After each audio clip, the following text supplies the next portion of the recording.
Hello friends, welcome back to JPR kitchen. ఈరోజు video వచ్చేసరికి కోడిగుడ్డు పులుసు అండి. ఎప్పుడు చేసుకునే విధంగా కాకుండా కొత్తగా ట్రై చేశాను. అది ఎలా తయారు చేయాలో చూద్దాం.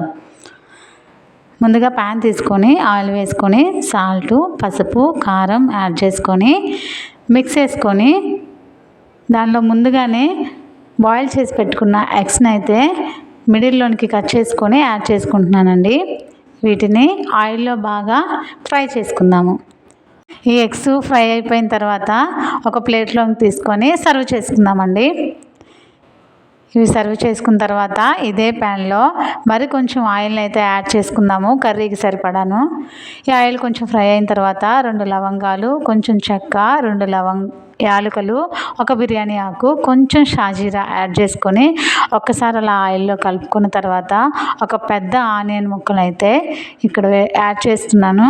ఇవి కొంచెం ఆయిల్లో ఫ్రై అయ్యేంత వరకు కొంచెం ఫ్రై చేసుకుందాము.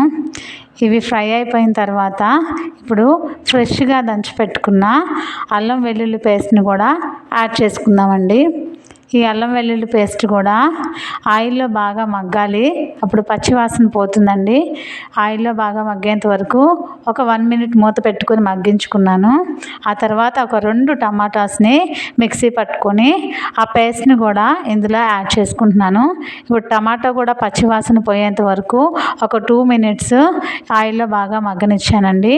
ఇది టమాటా బాగా మగ్గిపోయిన తర్వాత మన కర్రీ టేస్ట్కి సరిపడా మొత్తానికి ఒకేసారి కారము, పసుపు, అలాగే ఉప్పు కూడా యాడ్ చేసుకొని దీనిలో ఒక 1/2 స్పూను ధనియాల పొడి, ఒక 1/2 స్పూను గరం మసాలా పొడి కూడా యాడ్ చేసుకొని మొత్తం కలుపుకొని మన కర్రీ పులుసుకి సరిపడా వాటర్ని కూడా యాడ్ చేసుకొని వాటరు మూత పెట్టుకొని ఆ వాటర్ అంతా రోలింగ్ బాయిల్ అయ్యేంత వరకు మరిగించుకుందాము.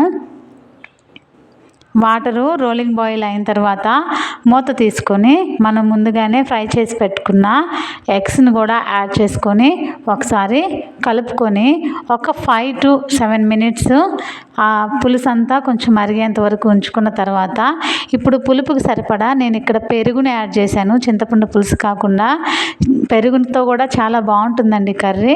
ఖచ్చితంగా ట్రై చేయండి. అలాగే కొత్తిమీర, అలాగే కొంచెం కసూరి మేతి యాడ్ చేసుకున్నాను. అంతే, మన కర్రీ అయితే రెడీ అయిపోయింది. ఇన్స్టెంట్గా ఫాస్ట్గా ఈ కర్రీని అయితే చాలా చాలా టేస్టీగా తయారు చేసుకోవచ్చు. ఖచ్చితంగా మీరు ఒకసారి ట్రై చేయండి. మీకు ఎలా వచ్చిందో కామెంట్ చేయండి. వీడియో నచ్చితే లైక్ చేయండి, సబ్స్క్రైబ్ చేసుకోండి. మళ్ళీ నెక్స్ట్ వీడియోలో కలుద్దాం. బాయ్.